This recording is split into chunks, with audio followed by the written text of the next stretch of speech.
This video has a purpose. This is talking about some ignored aspect of foods, because especially when you're taking plant foods,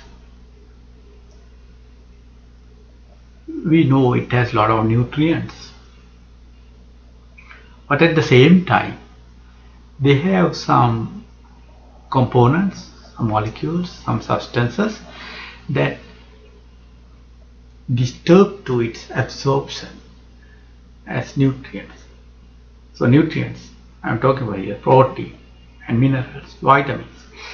So these anti-nutrients, it's the name called for those disturbing factors. If we know about anti-nutrients, and if we know about the foods containing anti-nutrients, and also if we know about how can we reduce anti-nutrient effect on our nutrients in the foods, then we are getting a better nutrition. Unnecessarily we don't disturb to our nutrition availability if we know something about anti-nutrients. That's the purpose of this video. So first we will go to various foods, and with the foods I'm going to tell the what's the anti-nutrient there. So we start with tannins and then oxalates. So tannins, they bind to protein and iron and cause indigestion. Tannins are available in grapes, wine, chocolates, which has cocoa, and also tea, both in tea, green tea and black tea. Then the oxalate is going to disturb calcium, magnesium and iron absorption. This oxalate is available here. It's a broccoli and many green leafy vegetables has oxalate. So that's what I'm going to show here.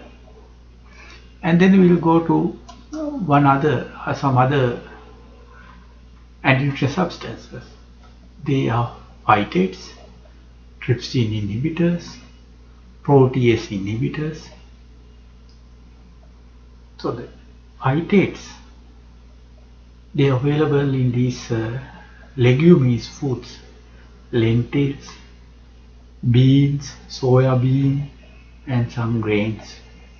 So they inhibit protein digestion enzymes.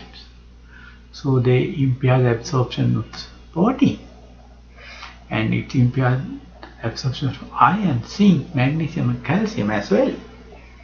So the other one, trypsin inhibitor. Trypsin is an enzyme that convert our protein in the meat to amino acid. That's the available form to absorb amino acid. So the trypsin inhibitors are there in these foods, especially legumes,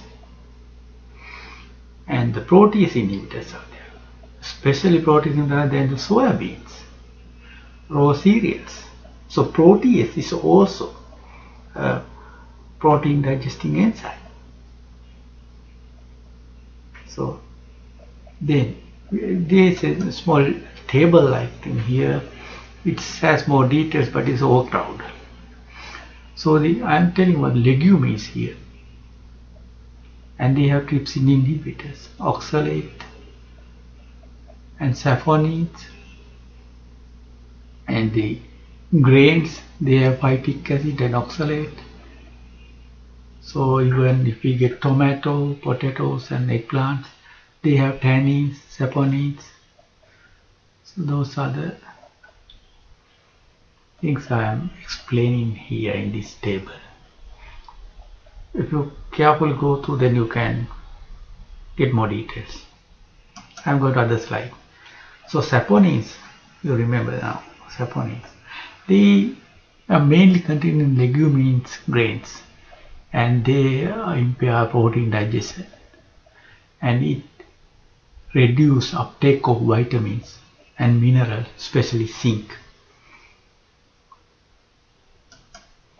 So now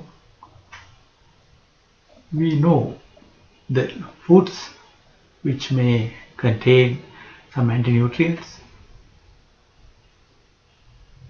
and various anti-nutrients, how they are going to harm our nutrient absorption. So now we have a problem. How to alleviate this problem? So we have to focus on several things. So we can suggest dosage. Dosage is how much amount of food we take and how much is there. So it is useful for you to go back to our previous table here, and you can find the amount of these things in various goods or various components, how much is there. You can find whether it is low, whether it is high. So that's important. So we have to take a small amount of those anti-nutrients with our foods. There's some sort of reduction is there, and then we have to find balance, whether we take tea, whether we take protein, something like that. So that we have to balance the beneficial effects of them and harmful effects of them, and take the beneficial effect of them. Other one is timing. Timing is when we take those anti-nutrient containing tea or grapefruit or wine or something, and then there should be a time gap. If you can avoid, it's much better. If you can't avoid, then there should be a time gap. Between tea and iron food, it's telling it having 2 hours gap at least. 2 hours gap before and 2 hours gap after. So that's example that I'm giving time of exposure. And other one is we can disable these anti-nutrients without disturbing the nutrients. Really, sometimes they improve the nutrient contents and they destroy the anti-nutrients. So we will go into more details on this, how we can disable anti-nutrients. So one is fermentation. There are systems that you can find in some other YouTube channels and some other articles, how you can ferment foods. So I'm going to tell just a scientific finding here. About 120 hours, that is about 5 days of fermentation, can reduce trypsin inhibitors, that anti-nutrient, 69%, and protease inhibitors, 30%, phytates to 60%, tannins to 72% with fermentation, and it keeps the nutrient level at the same level or higher, but anti-nutrient levels are reducing into this much. So other ways, autoclaving.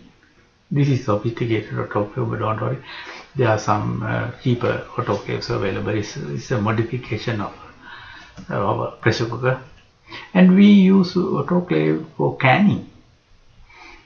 People think that canning is going to reduce nutrients. It's a myth. It's a myth. Really, canning is going to